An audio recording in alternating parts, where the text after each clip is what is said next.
In the past, the way to rebuild a coal-powered electric generator was to disconnect the generator from its steam turbine, place it on a truck, and return it to the manufacturer for rebuilding. Then, when the rebuild is complete, truck it back to the site for reinstallation. Today, thanks to the pioneering spirit of National Electric Coil, a faster, more efficient, and decidedly less expensive alternative is to disconnect the generator from its steam turbine, raise and tilt the housing in place, make the needed repairs, and return it to horizontal, ready to go back online. The choice between the two plans, at least for American Electric Power's Conesville station in Conesville, Ohio, was a simple one. Repairing the generator on site would save up to 6 weeks in downtime at a cost of $300,000 per day. At these figures, time is more than money. It can be the difference between a seamless flow of electric power or an interruption in service that strains relations between the utility and its customers, employees, and investors. For AEP, the decision is always in favor of the customer. There are 3 coal-powered generators at Conesville Station, each capable of generating 600 megawatts of power. After 23 years of continuous service, generator number 2 was well past its intended lifetime. National Electric Coil was charged with rebuilding the generator and made the decision to do so on site. To accomplish the highly sensitive raising and tilting of the 250-ton stator housing, NEC called on Atlas Industrial Contractors of Columbus, Ohio. From the first telephone call, Atlas would have only 2 weeks to complete the lift and tilt, 14 days from first contact through concept to completion. Work on the project would be on a time and material not to exceed basis. Oh, and about that 250 tons, that's after the old windings and laminates have been removed from the housing. While supported by a structural steel grillage on the generator foundation, the housing will acquire its new laminate feel, and in the process, an additional 130 tons. Go-ahead for the project was received on Friday, May 16, 2003, and Atlas immediately sprang into action. Working throughout the weekend with the engineering firm of Ruby & Associates PC of Farmington Hills, Michigan, Atlas personnel proposed and refined various conceptual applications before arriving at a final approach. At 38 feet in length, the Conesville generator will be the largest Atlas has ever lifted and tilted in place. It will also be the first time such a large generator unit will be rewound on an operating turbine deck. With a final weight of 380 tons, the lifting system will not only require additional support, but an inventive solution to the need to be absolutely plumb throughout the lift. On Monday, May 19th, as National Electric Coil unbolted the generator from its turbine and set about removing its windings and laminates, Atlas was already into its 3rd day of making modifications to its 800-ton tower lifting system at its shop in Columbus, Ohio. Once modified to project specifications, the tower was test-assembled to make certain it was ready to do the job. Principal modification to the lifting system was the removal of a 5-foot section from the top of each tower and the addition of new diagonal bracing for stability. Called tension compression members, this rugged bracing formed a one-sided A-frame addition to the outside of each leg.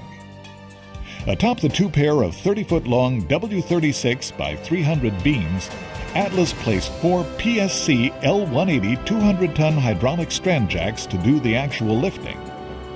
All equipment used in the lift, with the exception of the strand jacks, is owned or was fabricated by Atlas. This tilt-up base is a good example of Atlas's skill at fabrication. Intended as a tailing fixture and temporary base for the generator housing when it's raised to vertical, Atlas fabricated the components so that it attached to the housing using the housing's existing bolts. This meant precision drilling 36 holes in the base to match perfectly with the bolts in the housing. It also incorporated a centering shaft for the precise alignment of the new laminates. By itself, this fixture accounted for 7 tons of the total weight. Lift cables passing downward through the strand jacks attach at 2 points on the housing. 2 sets of cables attached to the tilt-up base. The remaining 2 sets attach to trunnions passing through the generator about 1/3 of the way up from what will be the top of the generator when it's lifted to vertical. Well greased to assure smooth rotation, the trunnions act as an axle about which the generator will turn on its lift. And speaking of the lift, when the housing is lifted to its full vertical height, there will be only inches to spare between the housing and the header beams, which are restricted by the height of the ceiling. To accommodate the shortened footprint of the housing as it's raised to vertical, two of the lifting towers must be able to roll toward the remaining stationary two. To accomplish this, Atlas laid 45 feet of track for the tailing towers to roll along.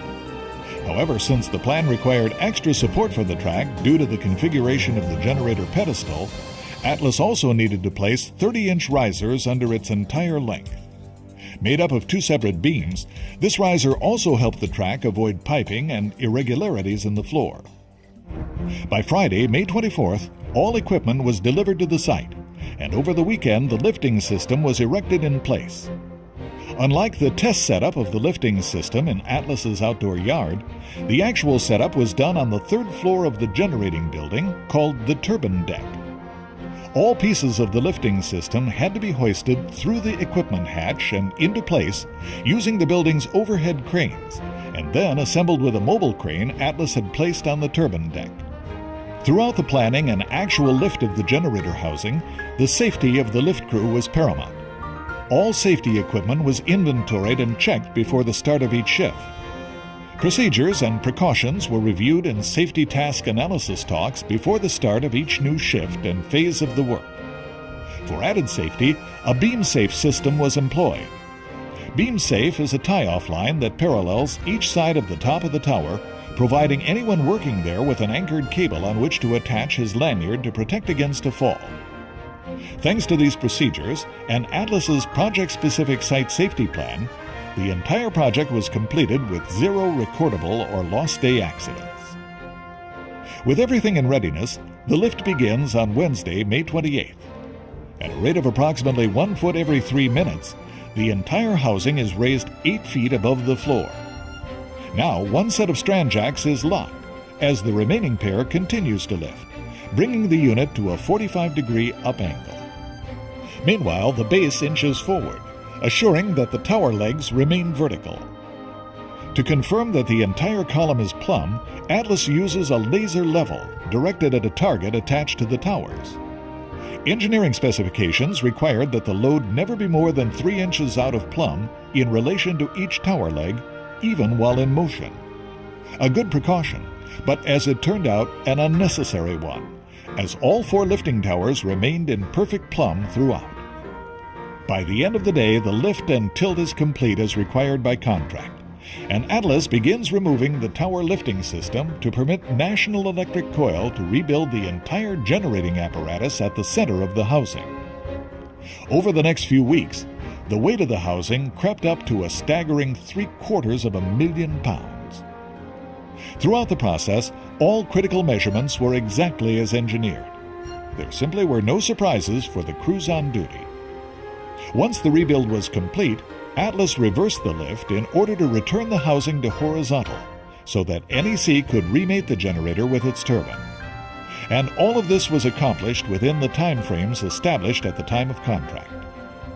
A world of experience doing the truly difficult with imagination and energy. More and more companies are discovering the added value in teaming up with the Atlas touch.